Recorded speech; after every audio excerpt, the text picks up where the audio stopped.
الصلاة والسلام على عباده الذين اصطفى خصوصا على أفضلهم وخاتم النبيين محمد الأمين وعلى آله وصحبه أجمعين.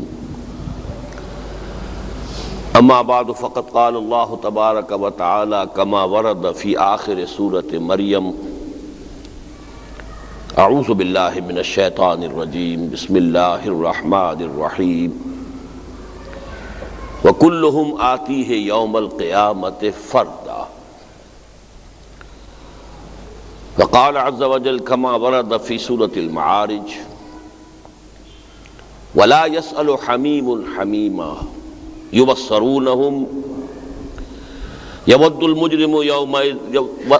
المجرم لو يفتدي من عذاب يومئذ ببنيه وصاحبته وأخيه وفصيلته التي تؤويه ومن في الأرض جميعا ثم ينجيه كلا. وقال جل وعلا كما ورد في سورة عبس: يوم يفر المرء من أخيه وأمه وأبيه وصاحبته وبنيه لكل امرئ منهم يومئذ شأن يغنيه. صدق الله العظيم.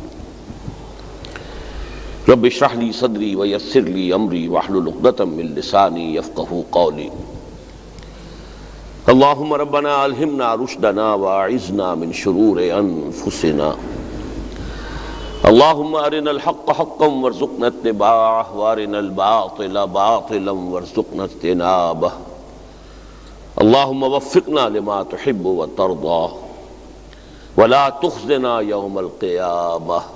آمین یا رب العالمین. معزز حاضرین اور محترم خواتین، مجھے یہ بتایا گیا ہے کہ ہمارا آج کا یہ اجتماع اس معنی میں ایک مخلوط نوعیت کا ہے کہ ایک تو یہاں تنظیم اسلامی سے جو باضابطہ وابستہ افراد ہیں وہ جمع ہیں، مرد بھی اور خواتین بھی. خواتین کی نشست جو ہے نیچے ہے، علیحدہ ہے، لیکن اس کے ساتھ ہی ہمارے ان رفقا نے اپنے کچھ اعزاء کو، اقارب کو، دوستوں کو، احباب کو جمع کیا ہے. موسم کی خرابی کی وجہ سے شاید اس دوسری کیٹیگری کے زیادہ لوگ آج نہ آ سکے. بہرحال مجھے آج جو بات اس کی ضرورت نہیں ہے، میں نے روک دیا تھا.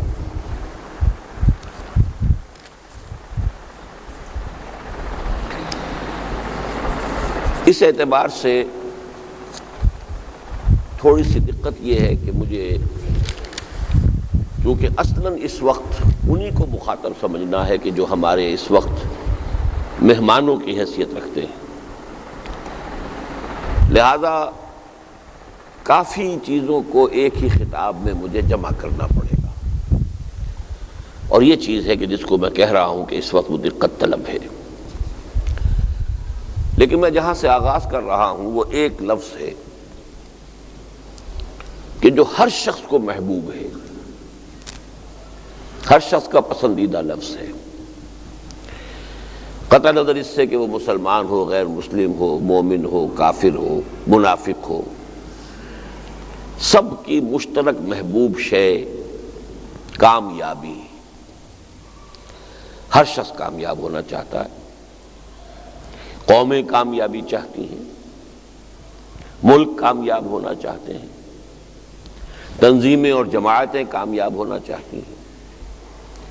کامیابی جو ہے یہ تمام انسانوں کا کامیابی، پہلے اس میں لفظ کام ہے، ہر ایک نے اپنے لیے کوئی کام معین کیا ہے، کوئی ہدف ہے، کوئی مقصد ہے.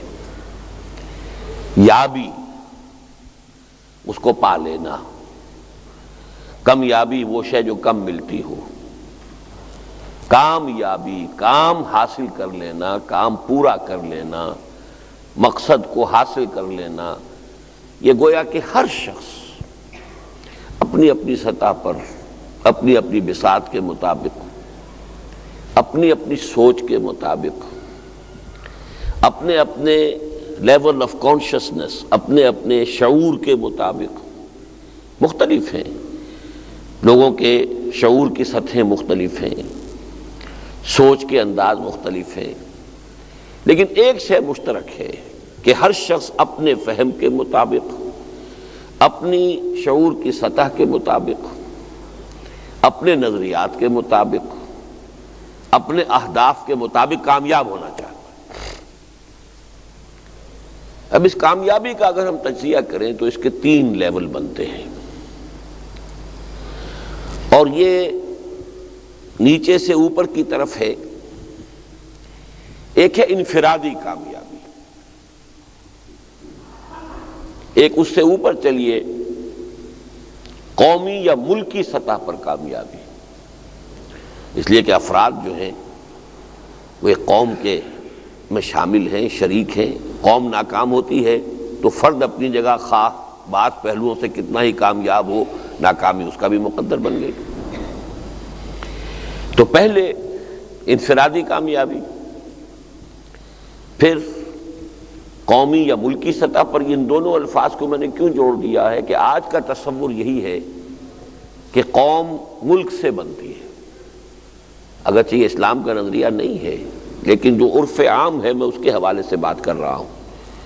کچھ حضرات کو شاید یاد آ گیا ہو، تحریک پاکستان کے زمانے میں مولانا حسین احمد مدنی رحمۃ اللہ علیہ نے کہیں یہ الفاظ کہہ دیے تھے کہ آج کے زمانے میں قومیں اوطان سے بنتی ہیں، وطن کے حوالے سے آئیڈینٹیفائی ہوتی ہے، یہ کون قوم ہے، یہ فلاں ملک میں ہے، یہ فلاں ملک کے باشندے ہیں، تو قومیں وطن سے بنتی ہیں۔ اور یہ جو ایک ریجنل نیشنلزم کا تصور یورپ سے آیا تھا، ادھر حقیقت انہوں نے ایک جو حقیقت واقعی تھی اس وقت اس کا اظہار کیا تھا۔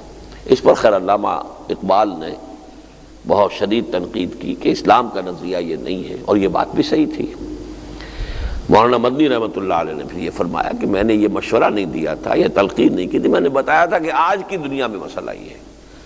تو یہ تو سمجھیے کہ صرف ایک سخن گسترانہ بات والی بات ہے۔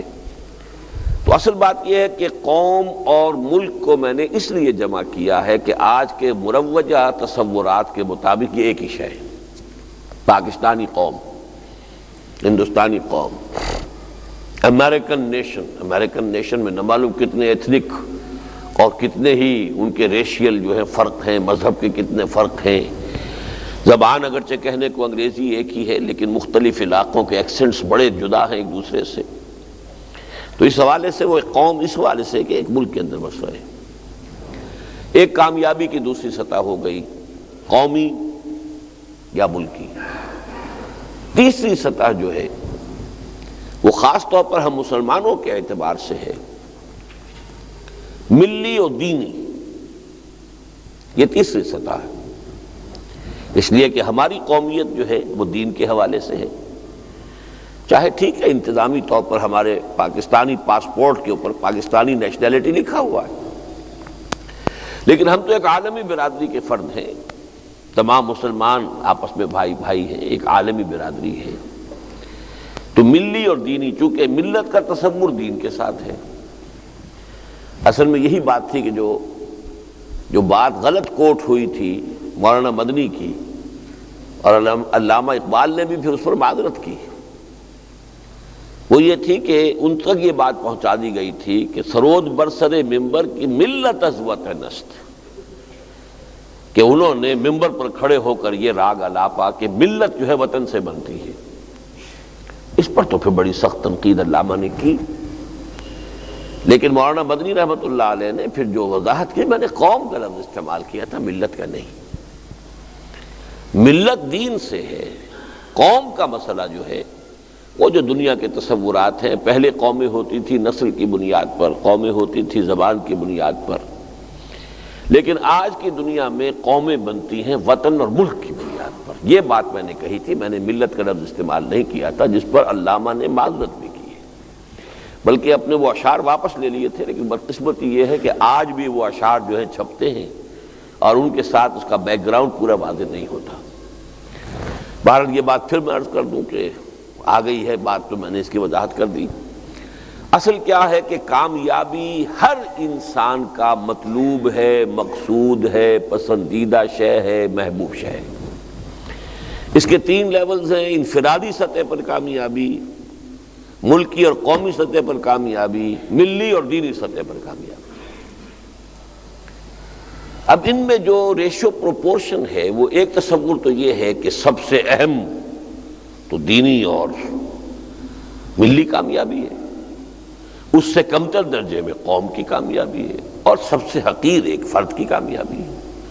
فرد تو بیچارہ ایک فرد ہی ہے نا، فرد قائم ربط ملت سے ہے، تنہا کچھ نہیں، فرد کی تو کوئی حیثیت ہی نہیں، ایک دریا میں قطرہ ہے۔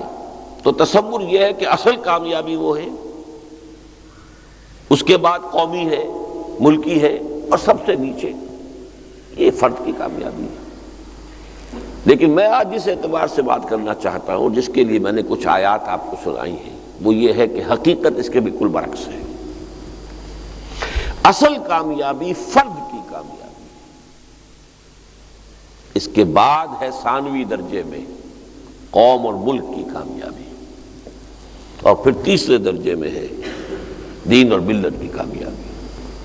بظاہر یہ بات آپ کو اچھی نہیں لگی ہوگی، لیکن اس کا سبب کیا ہے؟ اس کا سبب ہے ایمان بالآخرہ۔ ایک مسلمان کے نزدیک، چاہے یہ اس کے شعور میں پورے طور پر بات پیوست نہ ہو چکی ہو، چاہے اس کے شعور کی سطح پر بھی یہ مستحضر نہ رہتی ہو، میں نے یہ 2 الفاظ استعمال کیے، شعور کے رگ و پے میں پیوست ہو جانا اور شعور کی جو سطح ہے اوپر کی، اس پر اس کا مستحضر رہنا، چاہے دونوں اعتبارات سے ہمارے ہاں ایمان بالآخرہ اس درجے میں موجود نہیں ہے۔ عقیدے میں تو ہے نا، مانتے تو ہیں، مانتے ہیں کہ یہ دنیا ختم ہو جائے گی، اس سے تو کوئی انکار ہی نہیں ہے کہ ہر انسان کو مرنا ہے، موت آئے گی، آج نہیں تو کل، اور کیا پتہ آج ہی آ جائے۔ کتنی ہی اچھی صحت ہو، کوئی ایکسیڈنٹ ہوا اور ختم ہو گئے۔ گھر سے دفتر کے لیے نکلے تھے، شام کو گھر والے منتظر ہیں کہ آئیں گے، اب نہیں آئے، ڈھونڈا تو معلوم ہوا کہیں لاش کسی ہسپتال کے سرد خانے میں پڑی۔ یہ ہوتے ہیں حوادث شب و روز۔ موت انفرادی اور موت اس کائنات کی، وہ ہے قیامت، وہ آ کر رہنی ہے، ہمارا عقیدہ ہے۔ اور پھر بعث بعد الموت ہے، دوبارہ اٹھایا جانا ہے، پھر حشر ہے، جمع ہونا ہے، پھر حساب کتاب ہے، محاسبہ ہے، وزن اعمال ہے، پھر فیصلے ہیں جنت یا دوزخ کے۔ جیسا کہ حضور کا بالکل ابتدائی خطبہ، سیرت میں تو یہ واقعہ آپ نے پڑھا ہوگا کہ 2 مرتبہ حضور نے اپنے خاندان کے لوگوں کو جمع کیا، بنو ہاشم کو، اس لیے کہ قرآن مجید میں آیت آ گئی وَأَنذِرْ عَشِيرَتَكَ الْأَقْرَبِينَ، اے نبی اپنے قریبی رشتہ داروں کو خبردار کیجئے۔ تو آپ نے بنو ہاشم کو جمع کیا، حضرت علی کو حکم دیا کھانے کا بندوبست کرو، کھانا کھا لیا لوگوں نے۔ اب آپ کھڑے ہوئے کچھ کہنے کے لیے، تو لوگوں نے سمجھ لیا کہ یہ اب اپنی نبوت اور رسالت کا راگ الاپیں گے، ہوٹنگ کی، شور مچایا، چلے گئے، بات سنی، کچھ وقفہ دے کر دوبارہ بلایا۔ اب پھر جب کھانا کھا لیا، اب حضور پھر کھڑے ہوئے تو کچھ شرم آ گئی ہوگی کہ 2 مرتبہ کھانا کھا لیا ہے، آخر ان کی بات سن تو لیں۔ تب آپ نے خطبہ ارشاد فرمایا، بڑا مختصر چند جملے ہیں، ان الرائد لا یکذب اہلہ۔ دیکھو، کسی قافلے کا راہبر اپنے قافلے والوں کو دھوکہ نہیں دیا کرتا۔ اب آپ تصور کیجئے کہ عرب کا لق و دق صحرا، راستہ جاننے والے جو لوگ ہوتے تھے وہی ہوتے تھے کہ جو قافلوں کو لے کر چلتے تھے۔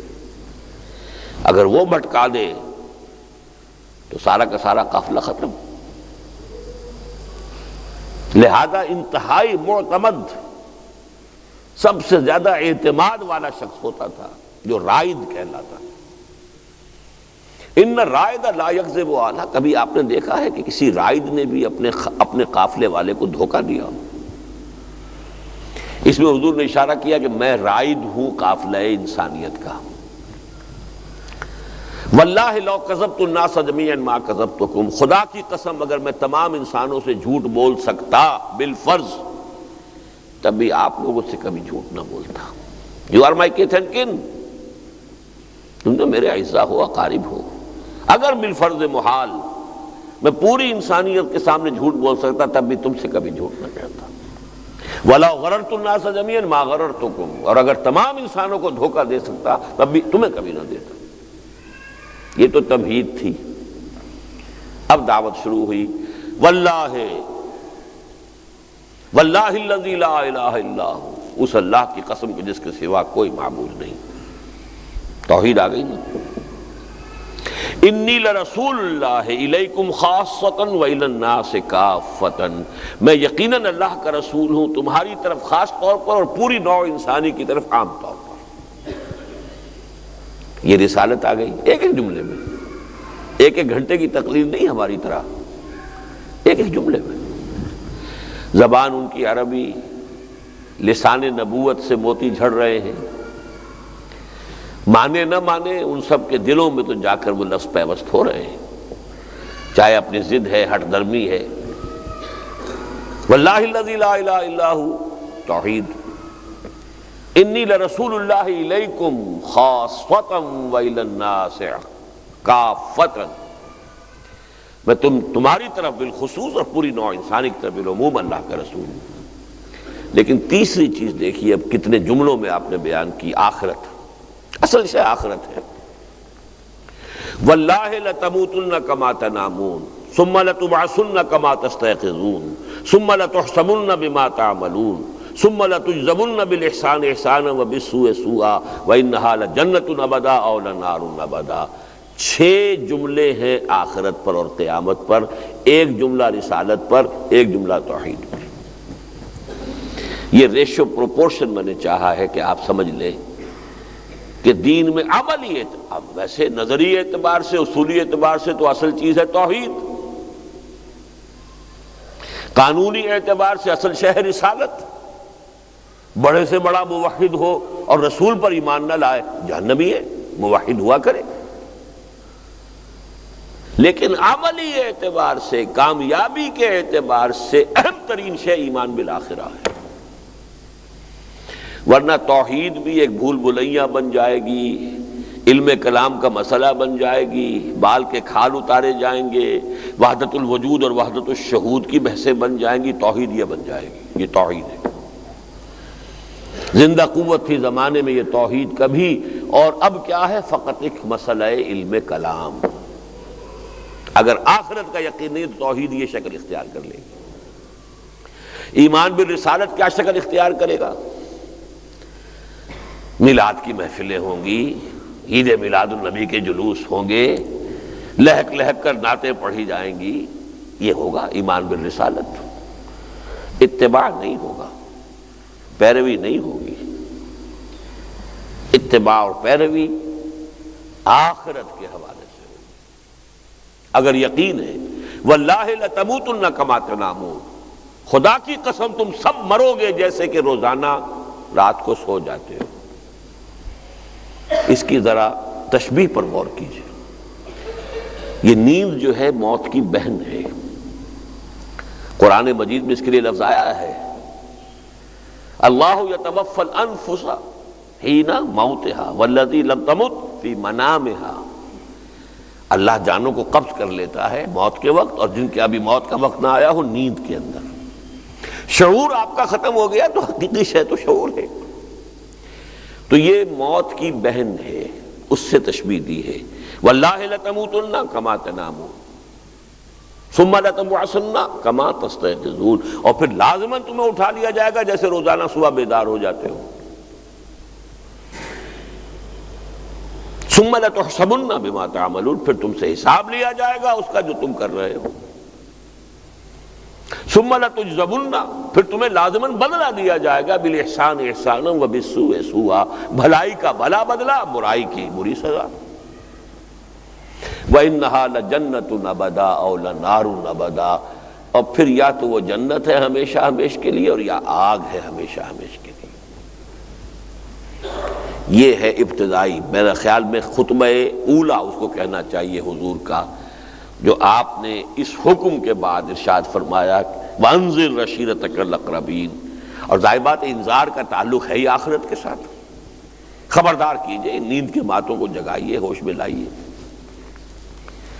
تو میں نے جو کچھ عرض کیا اب اس کی کڑیاں جوڑیے۔ ایک شے جو ہم سب کے لیے نزدیک محمود ہے، مقصود ہے، مطلوب ہے، کامیابی۔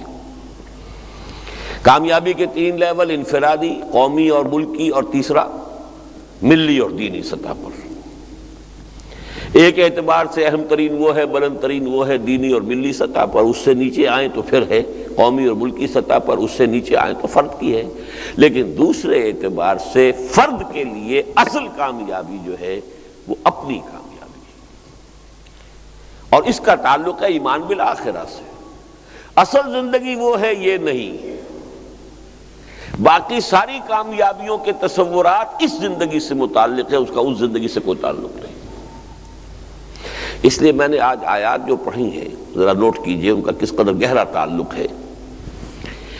سورہ مریم کے آخری حصے کی ایک آیت ہے وَكُلُّهُمْ آتِيهِ يَوْمَ الْقِيَامَةِ فَرْدًا، قیامت کے دن ہر انسان ایک فرد کی حیثیت سے پیش ہوگا۔ وہ یہ نہیں کہہ سکتا میں فلاں کا بیٹا ہوں یا فلاں کے میں قبیلے سے ہوں۔ فرد، تم کیا ہو؟ تھے تو آبا وہ تمہارے ہی، مگر تم کیا ہو؟ یہ تصور کہ وہاں کی مسئولیت خالص انفرادی ہے۔ اس کے کچھ دوسرے پہلو ہیں، وہ میں آج ادھر نہیں جاؤں گا، وہ علمی مباحث ہیں۔ اس وقت میں چاہتا ہوں کہ جو عملی پہلو ہیں وہ سامنے آئیں۔ اخروی محاسبہ جس پر کہ اخروی زندگی کی فلاح اور کامیابی اور ابدی کامیابی وہ ہے، دار و مدار ہے، اس کا تعلق فرد سے۔ کلہم آتی ہے یوم القیامت فردا۔ اس کا جو نتیجہ نکلتا ہے وہ ذرا عریاں الفاظ میں جو چبھیں گے، آپ کو چبھیں گے، لیکن قرآن مجید نے حقیقت کو عریاں بھی کر دیا ہے۔ جیسے نذیر عریاں کا لفظ آیا کرتا تھا، عرب میں رواج تھا کہ اگر کسی شخص کے پاس کوئی خبر پہنچ گئی کہ فلاں قبیلہ اب حملہ کرنے والا ہے، اتنی بڑی اہم خبر، اب کیسے سب قبیلے کو بتائیں؟ تو کسی اونچے مقام پر کھڑا ہو جاتا تھا کہ سب کو نظر آ جائے اور کپڑے اتار دے، الف ننگا ہو جاتا تھا، نذیر عریاں، ننگا خبردار کرنے والا۔ اب دیکھ رہے ہیں دور سے، وہ کہتا تھا واہ صباحا، نعرہ لگاتا تھا، ہائے وہ صبح جو آئے گی وہ تو بڑی غارت گری لے کر آئے گی، دشمن حملہ کرنے کا پروگرام بنا چکا ہے۔ تو جس تک آواز پہنچ گئی واہ صباحا، وہ بھی لپکا کہ کہاں کی خبر ہے، کون حملہ کرنے والا ہے، فوراً پہنچے۔ اور آواز نہیں پہنچی تو وہ دیکھ تو لیا کہ ننگا آدمی کھڑا ہے اوپر پہاڑ کی چوٹی کے اوپر۔ تو نذیر عریاں حضور نے بھی اسی پر عمل کیا تھا، سوائے عریانی نکال دی بیچ میں سے، ظاہر بات ہے کہ آپ کے لیے ممکن ہی نہیں تھا، کوہ صفا پر کھڑے ہو کر وا صباحا کا نعرہ لگایا ہے۔ تو اس اعتبار سے انذار آخرہ کی اصل کامیابی وہ ہے، اور وہاں کی مسئولیت انفرادی ہے۔ اس جملے میں تو جو کہ سورہ مریم کے آخر میں آیا ہے، کوئی بات ایسی نہیں کہ جو آپ کو چبھی ہو، لیکن اس کا پہلو جو چبھنے والا ہے وہ قرآن مجید میں 2 جگہ بیان کیا ہے، اسی کو کھولا ہے، عریاں کیا ہے، ذرا لباس اوپر سے اتار دیا ہے کہ یہ انفرادی محاسبے کا کیا نتیجہ نکلتا ہے اس کو سمجھ لو۔ وَلَا يَسْأَلُ حَمِيمٌ حَمِيمًا، اس دن کوئی انتہائی گرم جوش دوست بھی کسی دوسرے کی خبر نہیں لے گا۔ یبصرونہم، انہیں دکھا دیے جائیں گے، وہ ہے دوست، وہ ہے تمہارا ساتھی، لیکن ہر ایک کو نفسی نفسی پڑی ہوگی، کوئی کسی کی طرف دھیان دینے والا نہیں ہوگا۔ یہاں تک کہ یود المجرم یومئذ لو یفتدی من عذاب یومئذ ببنیہ، مجرم اس روز تمنا کرے گا کہ کاش میرے بیٹوں کو لے لو جہنم میں جھونک دو مجھے چھوڑ دو. چبھا ہے نا جملہ بیٹوں کے بارے میں. عزیز ترین متاع لو یفتری فدیے میں میرے بیٹے لے لو, اس دن کے عذاب سے مجھے بچا دو. یود المجرم لو یفتدی من عذاب یومئذ ببنیہ وصاحبتہ واخیہ, اور لو میری جورو کو بھی جھونکو, میرے بھائی کو بھی جھونکو, مجھے بچاؤ. وفصیلتہ التی تؤویہ, اور میرے اس پورے کنبے قبیلے کو لے لو اور جھونک دو, مجھے بچا دو. ثم ینجیہ, لیکن کسی طرح مجھے نجات مل جائے. کلا, ہرگز نہیں. اور یہاں بات ہو گئی نا, یہاں تو ساری محبتیں اور ساری دلداریاں اور دلجوئیاں اور لحاظ اور پاس اور حقوق کیا کریں جی, حقوق العباد ہیں, تو حقوق العباد سے کوئی فرصت ملے گی تو سوچیں گے نا کسی اور بات کی طرف. یہ ساری سوچ جو ہے وہ تو انہی رشتہ داریوں, انہی تعلقات, اور بھی مختلف انداز قرآن میں اختیار کیے گئے ہیں اس کے لیے, حدیث میں بھی آئے ہیں. لیکن میں ادھر نہیں جانا چاہتا, صرف ان دو آیات, دو مقامات پر جو آیات آئی. وَلَا يَسْأَلُ حَمِيمٌ حَمِيمًا يُبَصَّرُونَهُمْ, دکھا بھی دیے جائیں گے, حسرت ہو جائے, یہ میرا وہ لاڈلا, میرا بیٹا جس کے لیے میں نے اپنے آپ کو انویسٹ کر دیا تھا, آج میری طرف دیکھ بھی نہیں رہا, تاکہ حسرت ہو. جیسے کہ بہت سے لوگوں کو بڑھاپے میں حسرتیں ہوتی ہیں, جس اولاد کے لیے اپنے آپ کو کھپا دیا, پھر بڑھاپے میں جو سلوک وہ کرتی ہے, حسرت ہوتی ہے کہ نہیں؟ ہم نے تو اپنے آپ کو گلا دیا ان کے لیے, اور یہ ہمارے ساتھ کیا کر رہے ہیں. یبصرونہم, دکھا دیے جائیں گے وہ انہیں. یود المجرم لو یفتدی من عذاب یومئذ ببنیہ وصاحبتہ واخیہ وفصیلتہ التی تؤویہ. یہ فصیلتہ التی تؤویہ کا اصل مفہوم آج ہم نہیں سمجھ سکتے. یہ قبائلی زندگی میں ہوتا تھا. قبیلہ پناہ گاہ ہوتا تھا انسان کے لیے, محافظ ہوتا تھا اس کی عزت کا, اس کی آبرو کا. کوئی اگر اس سے خطا ہو گئی ہے تو اس کا تاوان آ رہا ہے تو قبیلہ شیئر کرتا تھا, کہ اکیلا آدمی نہیں کھڑا ہوتا تھا کہ بھگتو, اب نہیں, قبیلہ, کنبہ, خاندان. اب تو یہ کہ اربنائزیشن, شہری زندگی میں اس کی حیثیت ختم ہو گئی ہے. لیکن یہاں جو الفاظ آئے ہیں, یود المجرم لو یفتدی من عذاب یومئذ ببنیہ وصاحبتہ واخیہ وفصیلتہ التی تؤویہ, وہ اس کا کنبہ قبیلہ جو اسے پناہ دیا کرتا تھا. وَمَنْ فِي الْأَرْضِ جَمِيعًا ثُمَّ يُنْجِيهِ, اور جو بھی زمین میں ہے تمام انسانوں کو لے لو فدیے میں, اور خدا کے لیے مجھے چھوڑو. کلا, ہرگز نہیں, ایسا نہیں ہوگا, آپ کو بھگتنا پڑے گا. You will have to face the ground accountability, the grand accountability of the day of judgment alone. یہ فردہ alone. اچھا یہ کہ یہاں alone سمجھ لو اپنے آپ کو, تب بچت ہوگی. ذہناً, احساس کے اعتبار سے اپنے آپ کو تنہا سمجھو. یہاں بھی ذہن تو میرا آ رہا ہے, میں کہوں فلسفیانہ مضمون ہے اس میں.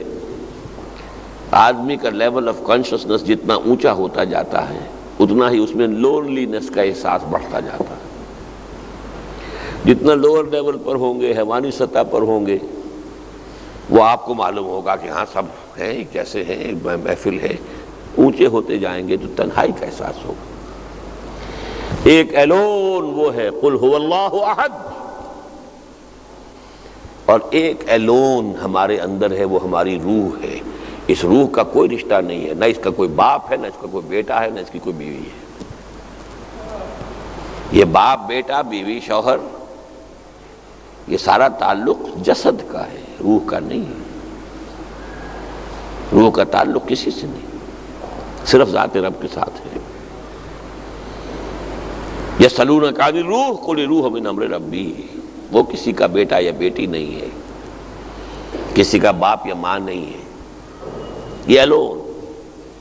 اور پلوٹائنس ایک بہت بڑے حکیم اور فلسفی ہوتے تھے الیگزینڈریا کے، انہوں نے ایک عجیب تین الفاظ کہے: flight of the alone to the alone. تقرب جس کو کہا گیا حدیث میں، تقرب اللہ، اس تنہا کی پرواز تنہا کی طرف. ایک وہ تنہا ہے ذات باری تعالی، قل هو اللہ احد. اس کا ترجمہ اگر آپ ایک کرتے ہیں تو غلط ترجمہ ہے. اللہ ایک ہے، وہ تو اللہ واحد ہو سکتا ہے. احد تنہا. تو flight of the alone to the alone. اگر اس دنیا میں وہ روش اختیار کر لی جائے گی تو عافیت ہوگی وہاں. اس کے لیے اشارہ ہو رہا ہے، اور اسی کو پھر سورہ عبس میں دہرایا گیا، اس لیے کہ یہ بارہا یہ باتیں آپ نے سنی ہوگی، میرے رفقا نے دوبارہ سنی ہے بہت مرتبہ، 20 مرتبہ. اہم مضامین قرآن مجید میں کم سے کم 2 جگہ ضرور آئیں گے. یوم یفر المرء من اخیہ وامہ وابیہ وصاحبتہ وبنیہ لکل امرئ منہم یومئذ شأن یغنیہ. وہی مضمون جس دن کہ انسان بھاگے گا اپنے بھائی سے اور اپنی ماں سے اور اپنے باپ سے اور اپنی بیوی سے اور اپنے بیٹوں سے. ہر ایک کو اس روز پڑی ہوگی اپنی اپنی، نفسی نفسی. یہ ہے یہ محاسبہ اخروی کی کیفیت کے جو قرآن مجید میں ان الفاظ میں بیان ہوئی ہے. میں نے یہ کیوں آیات آپ کو سنائی؟ تاکہ معلوم ہو جائے اصل کامیابی انفرادی کامیابی. ملک بہت کامیاب ہو گیا، میرا بیڑا غرق ہو گیا تو مجھے کیا حاصل ہوا ملک سے، اگر آخرت میری برباد ہے. دین کا غلبہ ہوا یا نہیں، میں اللہ کے ہاں سرخرو ہو گیا، میں کامیاب ہوں. ان دونوں چیزوں کو ذہن میں رکھیے کہ کامیابی اس لیول پر خالص انفرادی ہے، انفرادی کامیابی. اس انفرادی کامیابی کا سارا تعلق جو ہے وہ تصور فرائض سے ہے کہ اللہ نے آپ پر کیا کیا ذمہ داری عائد کی ہے، کیا فرائض عائد کی ہے.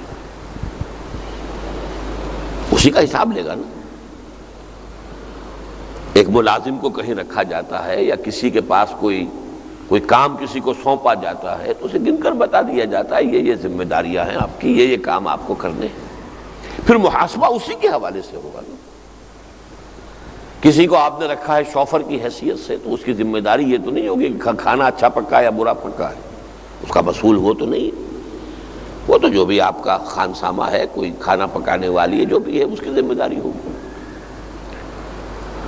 تو یہ جو اخروی محاسبہ ہے کلہم آتی ہے یوم القیامت فردا، اور یہ نفسی کی کیفیت جو ہر ایک کو فیس کرنی ہے.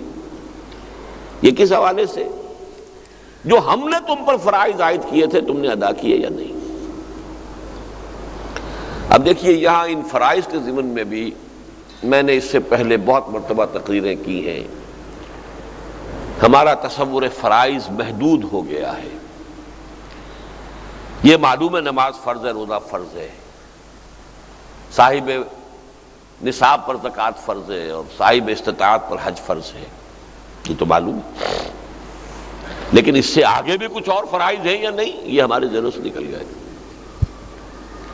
اور سارا جو ہمارا بیڑا غرق ہوا ہے قومی سطح پر، ملی سطح پر، اس کا اگر فائنل انالیسس ہوگا تو یہی ہے کہ فرائض کا تصور محدود ہو گیا. ابھی جو آیت پڑھ رہے تھے سورہ کہف کے آخری حصے سے، وَهُمْ يَحْسَبُونَ أَنَّهُمْ يُحْسِنُونَ صُنْعًا، وہاں تو کسی اور کانٹیکسٹ میں آئی ہے. آدمی دنیا میں لگا ہوا ہے، کاروبار خوب چمک گیا، جائیداد بہت بنا لی، بچوں کی تعلیم اعلیٰ سطح تک پہنچا دیا، یحسنون صنعا، بہت کامیاب آدمی. لیکن آخرت سامنے تھی ہی نہیں.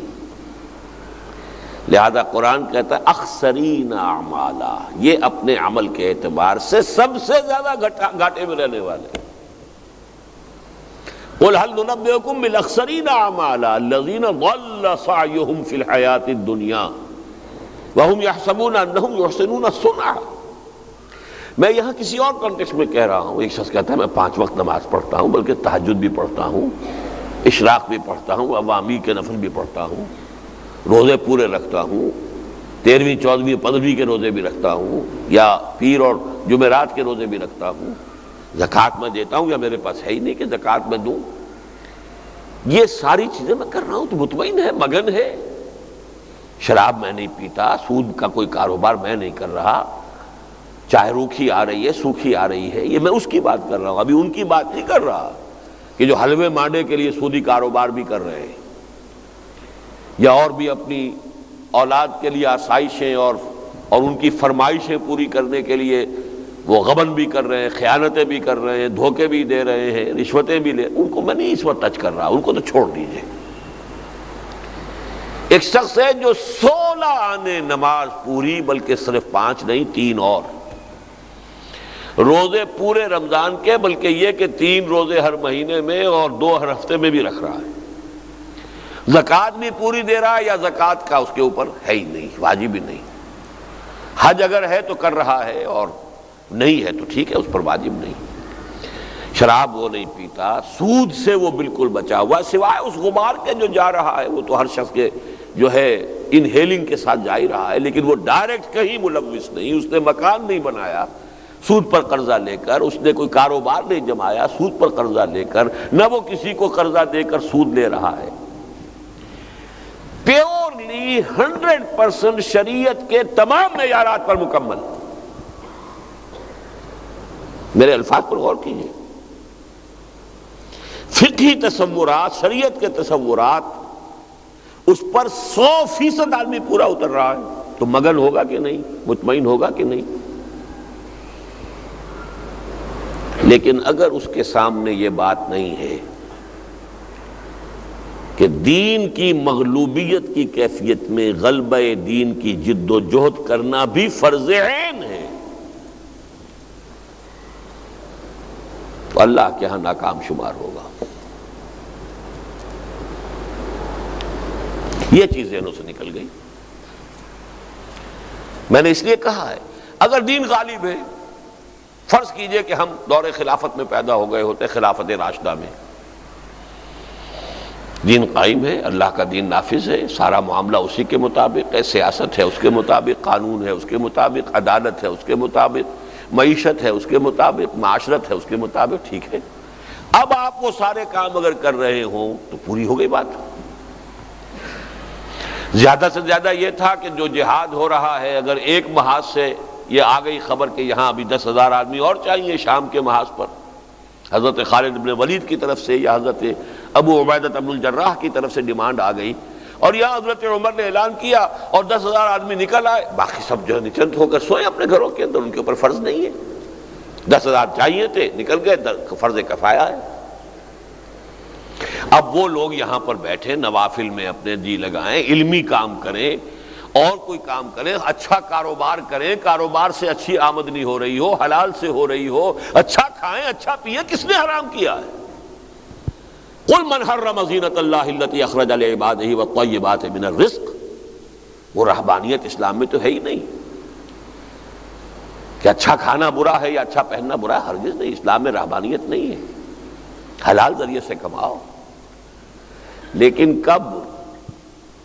جبکہ دین غالب ہے، اور اگر دین مغلوب ہے تو اب فرض جو ہے، فرض اولین، اس کو غالب کرنے کی جد و جہد کرنا۔ اس جد و جہد میں وقت لگے گا تو اچھا کیسے کھائیں گے، اچھا کیسے پہنیں گے؟ وہ تو وقت لگتا ہے تو اچھا کمائیں گے، اچھا کھائیں گے، اچھا پہنیں گے۔ یہاں وقت اب لگ رہا ہے دین کو غالب کرنے کی جد و جہد میں۔ کیا اچھا کھانا اور اچھا پہننا صحابہ کے لیے حرام تھا معاذ اللہ؟ کیا حضور کے لیے حرام تھا؟ کیسے کھائیں اور کیسے پہنیں جبکہ دین مغلوب ہے؟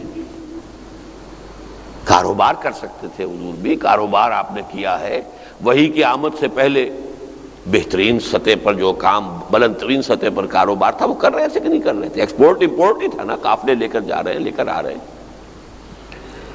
لیکن جب وہ فرض منصبی آ گیا، یا ایھا المدثر قم فانذر وربک فکبر، اب معلوم ہوا کہ اب تو اصل توانائی، اصل قوت، اصل وقت یہ تو ادھر لگنا ہے۔ اس ایک نقطے پر دار و مدار ہے ساری بات کا۔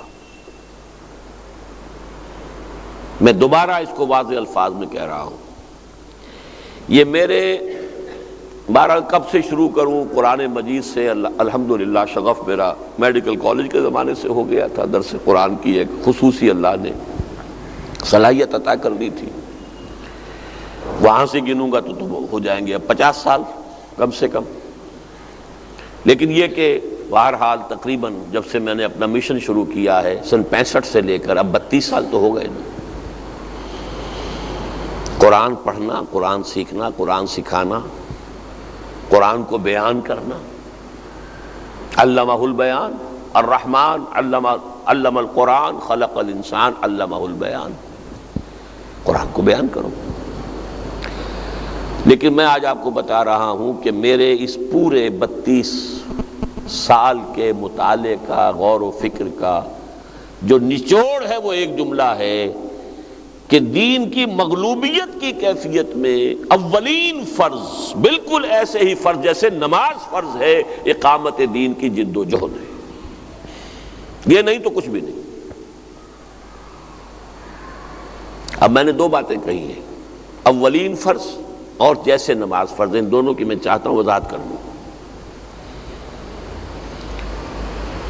دوسری بات جو میں نے کہی ہے وہ اس حوالے سے، آپ کو معلوم ہے کہ روزہ بھی فرض، نماز بھی فرض۔ ایک شخص نمازیں پوری پڑھتا ہے، روزے نہیں رکھتا، آپ کیا کہیں گے؟ اس کی نمازیں بھی ضائع ہو گئیں۔ یہ چوائس بٹوین فرائض تو آپ کو حاصل نہیں ہے کہ یہ فرض میں کروں گا، یہ فرض میں نہیں کروں گا۔ ایک کی نگیشن کل کی نگیشن، it's an organic whole, take it or leave it, it has to be a package. یہ نہیں کہ اس کا ایک چیز لے لو دوسری نہ لو، یہ ہے یا نہیں؟ اس حوالے سے سمجھیے جیسے نماز فرض ہے ویسے اقامت دین کی جد و جہد فرض ہے۔ آپ باقی سارے فرائض ادا کریں، یہ نہ کریں تو مجھے اندیشہ ہے کہ باقی بھی زیرو ہو جائے گا۔ میں آج آپ کے کان کھول دینا چاہتا ہوں، اور یہ میں آپ کو بتاؤں گا ایک حدیث کے حوالے سے۔ لیکن پہلے دوسری بات سمجھ لیجئے، اولین فرض، نماز سے بھی مقدم فرض۔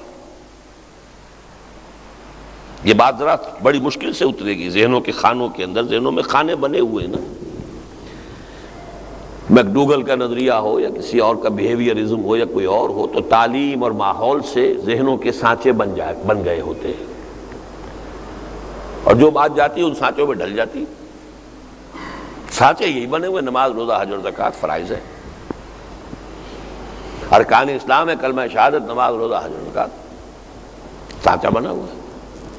میں ذرا آج ان سانچوں سے ان کو توڑ کر بات کر رہا ہوں۔ اولین فرض اقامت دین کی جد و جہد، نماز بھی اس کے تابع ہے۔ اس کا ثبوت کیا ہے؟ نماز، یہ نماز جس کو ہم نماز سمجھتے ہیں، سن 11 نبوی میں جا کر فرض ہوئی ہے۔ پہلے کیا ہو رہا تھا؟ دعوت، تبلیغ، مارے کھائی جا رہی ہیں، تکلیفیں جھیلی جا رہی، وہ جہاد اور مجاہدہ۔ اولین کون سی شے ہوئی؟ دوسری دلیل نص سے چاہیے، وَاسْتَعِینُوا بِالصَّبْرِ وَالصَّلَاةِ، مدد حاصل کرو نماز سے اور صبر سے۔ یہاں بھی دیکھیے صبر کو مقدم، صلاۃ کو بعد میں، اور سب سے اہم بات یہ وَاسْتَعِینُوا، مدد حاصل کرو۔ مدد کسی مقصد کے لیے حاصل کی جاتی ہے۔ کس لیے مقصد، کس کے لیے مدد حاصل کرنی ہے؟ وہ مقصد بالا تر ہوگا، اور اس کے لیے مدد جو حاصل کری جائے گی وہ اس کے تابع ہو جائے گی کہ نہیں؟ وہ مقصد کیا ہے؟ دیکھیے یہ سورہ بقرہ میں بہت قریب قریب ہیں یہ آیتیں۔ 19ویں رکوع کی پہلی آیت ہے، یا ایھا الذین آمنوا استعینوا بالصبر والصلاۃ۔ اور 7ویں رکوع میں فرمایا وَكَذَلِكَ جَعَلْنَاكُمْ أُمَّةً وَسَطًا لِتَكُونُوا شُهَدَاءَ عَلَى النَّاسِ وَيَكُونَ الرَّسُولُ عَلَيْكُمْ شَهِيدًا، ہم نے اسی طرح تمہیں بہترین امت، درمیانی امت بنایا ہے تاکہ تم گواہ بنو پوری نوع انسانی پر، اور ہمارے نبی اور رسول تم پر گواہ بنے۔ یہ ہے اصل مقصد۔ اس مقصد کے لیے جو تمہیں قوت چاہیے، جو استقامت چاہیے، وہ ہے وَاسْتَعِینُوا بِالصَّبْرِ وَالصَّلَاةِ إِنَّ اللَّهَ مَعَ الصَّابِرِينَ، اور یہاں بھی دیکھیے صبر پر ایمفیسس زیادہ ہے، إِنَّ اللَّهَ مَعَ الصَّابِرِينَ، نماز سے پہلے بھی صبر، اور پھر آیت ختم ہو رہی إِنَّ اللَّهَ مَعَ الصَّابِرِينَ۔ ہمارے سوچ کے معیارات کچھ اور ہیں۔ وہ ایک خاص ہمارا ایک دور ہے جس کے اندر کہ وہ تصورات ڈھل گئے ہیں، بن گئے ہیں۔ حکومت انگریز کی ہوا کرے، میں تو تہجد پڑھ رہا ہوں، کفر کا بول بالا ہے تو میں کیا کروں، میں تو نمازیں پڑھ رہا ہوں، روزے رکھ رہا ہوں، باقی کاروبار بھی میں صحیح کر رہا ہوں، میں کوئی حرام کام نہیں کر رہا۔ What else do you want؟ پھر نوٹ کیجئے، میں ان کی بات نہیں کر رہا جو کاروبار میں سود کے اندر ملوث ہو، جو ملازمتوں میں غبن میں اور دھوکے میں اور فریب میں اور خیانت میں ملوث، ان کی بات نہیں کر رہا۔ 100% شریعت کے مطابق دین ہے، ان کی زندگی ہے، ان کی معاش ہے، ان کی معاشرت ہے، ہر شے 100% ہے، لیکن اگر غلبہ دین کی جد و جہد نہیں ہے تو یہ زیرو ضرب کھا کر ہر شے کو زیرو کر دے گا۔ میں آپ کے ساتھ خیانت نہیں کرنا چاہتا کہ جو بات مجھ پر اللہ تعالیٰ نے واضح کی ہے وہ میں آپ پر واضح نہ کر دوں۔ اب میں یہاں آپ کو ایک حدیث کا حوالہ دینا چاہتا ہوں۔ امام بیہقی اس حدیث کو لائے ہیں شعب الایمان میں، لیکن اس کی صحت پر اور مستند ہونے پر یہ دلیل کفایت کرتی ہے کہ مولانا اشرف علی تھانوی رحمۃ اللہ علیہ ایسے عالم حقانی نے اسے خطبات جمعہ جو مرتب کیے ہیں ان میں شامل کیا۔ کسی کچی پکی حدیث کو تو نہیں لا سکتے نا، وہ کسی ضعیف یا موضوع حدیث کو تو نہیں لا سکتے۔ حدیث کیا ہے؟ حضور فرماتے اوحى اللہ عز وجل الی جبرائیل علیہ الصلاۃ والسلام، اللہ تعالی نے وحی کے ذریعے سے حکم بھیجا، حکم دیا جبرائیل کو علیہ الصلاۃ والسلام۔ کیا حکم دیا؟ دیکھیے جبریل کی بھی ہم کلامی اللہ سے اس طرح نہیں ہوتی جیسی کہ میں اور آپ بات کر رہے ہیں، وہاں بھی وحی کا واسطہ ہے۔ اگر یکسر منہ برتر پرم بسوز تجلا بسوزت پرم، یہ نہ سمجھیے کہ وہاں بھی معاملہ جو ہے کوئی ڈائریکٹ روبرو ہے، نہیں، وہاں بھی وحی ہوتی ہے۔ اوحى اللہ عز وجل الی جبرائیل علیہ الصلاۃ والسلام ان اقلب مدینۃ کذا وکذا باہلھا، فلاں فلاں بستیوں کو پلپٹ کر دو، الٹ دو اس کے رہنے والوں سمیت۔ وہ عذاب جو کبھی پومپیائی پہ آیا تھا، یا وہ عذاب جو کبھی عمورہ اور صدوم کی بستیوں پر آیا تھا، نیچے سے بستیاں الٹ دی گئیں، اوپر سے ملبہ جو ہے آ گیا، یہ حکم آ گیا۔ قال فقال، حضور فرماتے ہیں کہ اس پر حضرت جبرائیل نے عرض کیا بارگاہ خداوندی میں، یا رب ان فیہا عبدک فلانا لم یعصک طرفۃ عین، پروردگار فلاں بستی کو الٹ دوں، اس میں تو تیرا فلاں بندہ بھی ہے جس نے کبھی پلک جھپکنے جتنی دیر بھی معصیت میں بسر نہیں کی۔ 100% شریعت کے مطابق زندگی ہو گئی کہ نہیں؟ یہ ان کی بات نہیں ہے جو نمازی، روزے دار، حاجی اور عمری تو ہوں، ہر سال عمرہ ہو رہا اور رمضان کا عمرہ ہو رہا اور ہر سال کاروبار سود کا ہو رہا، یہ وہ نہیں ہے، یہ اس کیٹیگری کو ذہن سے نکال دیجیے۔ نیکی، زہد، تقوی، اس کی انتہا ہے یہ کہ لم یعصک طرفۃ عین۔ طرفۃ عین اصل میں نگاہ کا ادھر سے ادھر ہو جانا ہے، کوئی وقت لگتا ہے، لیکن اردو محاورہ ہے پلک جھپکنے جتنی دیر۔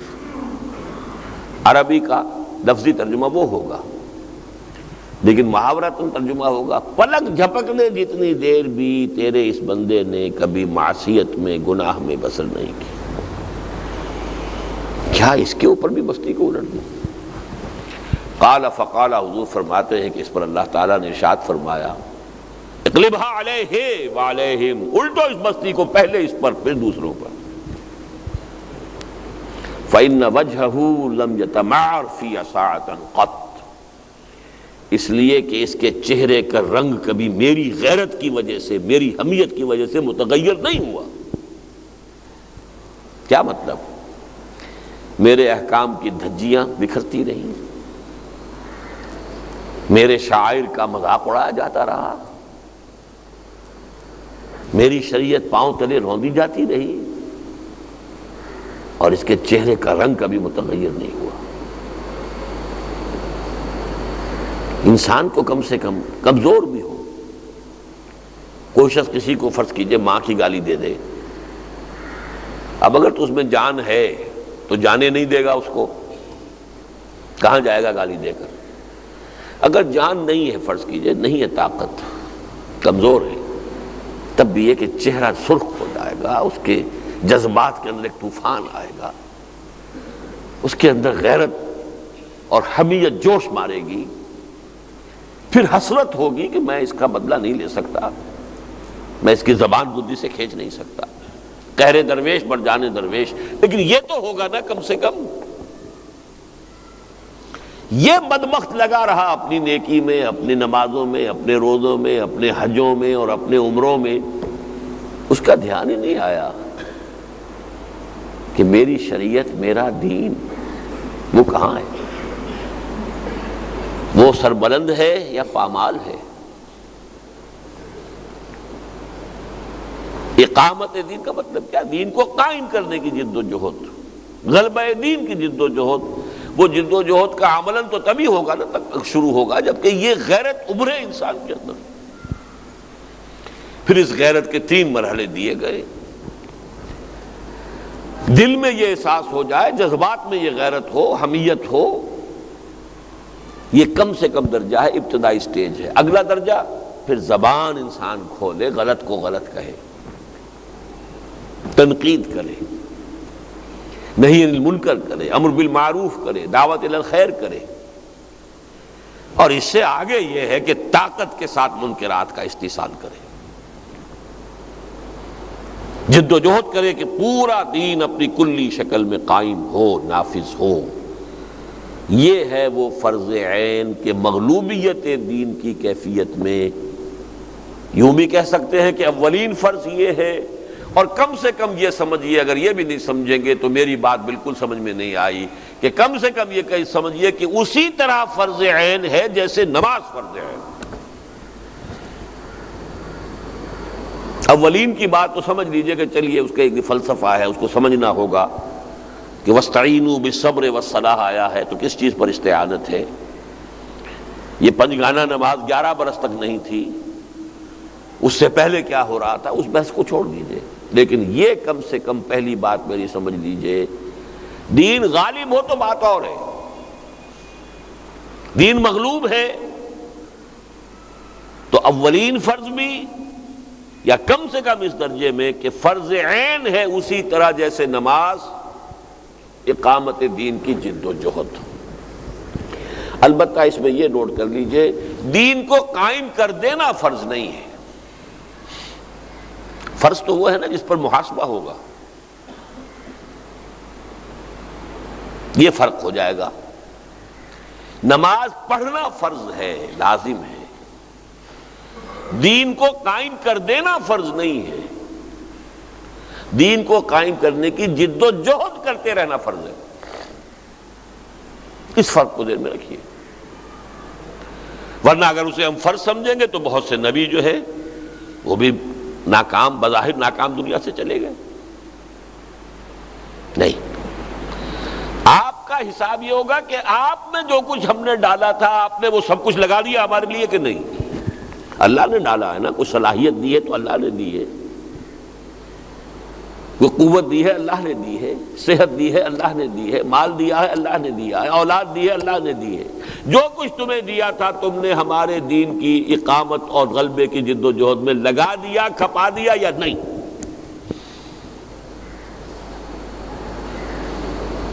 اگر لگا دیا، کھپا دیا، سرخرو ہے، کامیاب ہے۔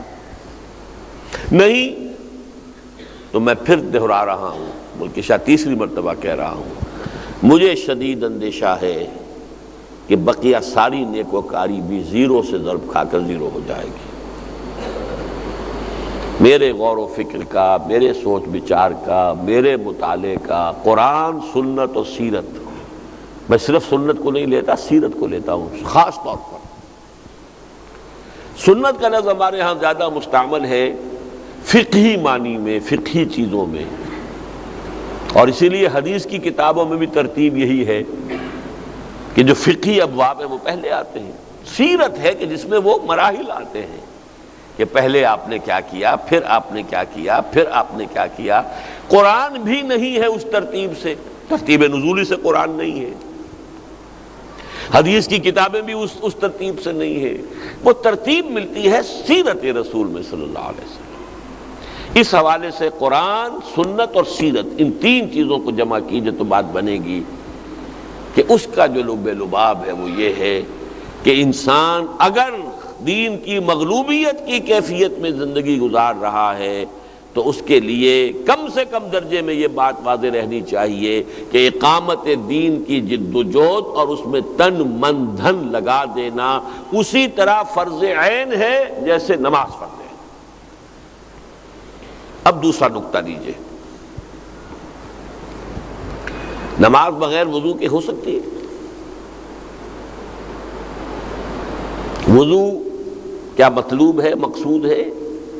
نہیں، وضو شرط ہے نماز کے لیے، اصل مطلوب، اصل فرض نماز ہے۔ کتب علیکم الوضو تو کہیں نہیں آیا نا قرآن میں، اذا قمتم الى الصلاۃ فاغسلوا وجوہکم الی الآخر آیا، تو یہ نماز کے لیے ایک شرط ہے، نماز پڑھنی ہو تو یہ کرنا ہوگا، طہارت بھی اور پھر وضو بھی۔ جس طریقے سے نماز کے لیے وضو شرط ہے، ایسے ہی اقامت دین کی جد و جہد کے فرض عین کو ادا کرنے کے لیے التزام جماعت فرض ہے، شرط۔ یہ کام بغیر جماعت کے ممکن نہیں، فرد کیسے کرے گا؟ البتہ اس کی تھوڑی سی وضاحت کر دوں گا میں بعد میں، اور آج ہی وہ نقطہ میرے ذہن میں آیا، پہلے نہیں آیا اس طریقے سے۔ میں نے ابھی چند منٹ پہلے بیٹھ کے وہاں پر میں نے یہ چند نوٹس لکھے تھے تو ایک نقطہ ذہن میں آیا ہے۔ آتے ہیں غیب سے یہ مضامین خیال میں۔ پہلے یہ بات سمجھ لیجئے کہ جیسے نماز فرض عین، اقامت دین کی جد و جہد فرض عین، جیسے نماز کے لیے وضو شرط، اقامت دین کی جد و جہد کے لیے التزام جماعت شرط۔ اب میں بہت طویل حوالے، علیکم بالجماعہ، جماعت تم پر لازم ہے، آمرکم بخمس بالجماعت والسمع والطاعت والہجرت والجہاد فی سبیل اللہ، یہ احادیث میں اس وقت بیان نہیں کر سکتا، اس پر بڑی مفصل تحریریں ہیں، تقریریں ہیں۔ میں تو چاہتا ہوں کہ 3 نقطے آج واضح ہو جائیں، اس لیے دہرا کر I am hammering it and I apologize، اس لیے کہ بزم میں اہل نظر بھی ہے، تماشائی بھی، ایسے بھی لوگ ہوتے ہیں کہ جنہیں واقعی ضرورت ہوتی ہے کہ بار بار دہرا کر بات سمجھائی جائے، اتاری جائے۔ ایسے بھی ہوتے ہیں جو شاید انسلٹ فیل کرے اس میں اپنی، کہ کیا ہمیں بچے سمجھا ہوا ہے، یہ بھی ہو سکتا ہے۔ لیکن اس لیے معذرت کر رہا ہوں کہ میں اس کو ہیمر کرنا چاہتا ہوں، اس لیے کہ آسان کام نہیں ہے، صدیوں کے بنے ہوئے سانچے ہیں ہمارے، جو بات جاتی ہے ان سانچوں میں ڈھل کر گم ہو کر ختم ہو جاتی۔ جماعت شرط ہے، اثر ہے حضرت عمر کا، لا اسلام الا بالجماعہ ولا جماعہ الا بالامارہ ولا امارہ الا بالسماع ولا سماع الا بالطاعہ۔ یہ ہماری کتابوں میں، میری تقریروں میں، کیسٹس میں، یہ ساری چیزیں جو بڑی تفصیل سے آئی ہوئی ہیں۔ آج تو میں چاہتا ہوں کہ گنتی کر لیں انگلی پر 3 چیزیں، دوسری چیز اس وقت میں بحث کر رہا ہوں، اس میں جو نقطے کی وضاحت کرنا چاہتا ہوں وہ کیا ہے؟ فرض کیجئے کہ کوئی جماعت انسان نہیں پاتا، کیا کرے؟ ایک فرد کی حیثیت سے کھڑا ہو جائے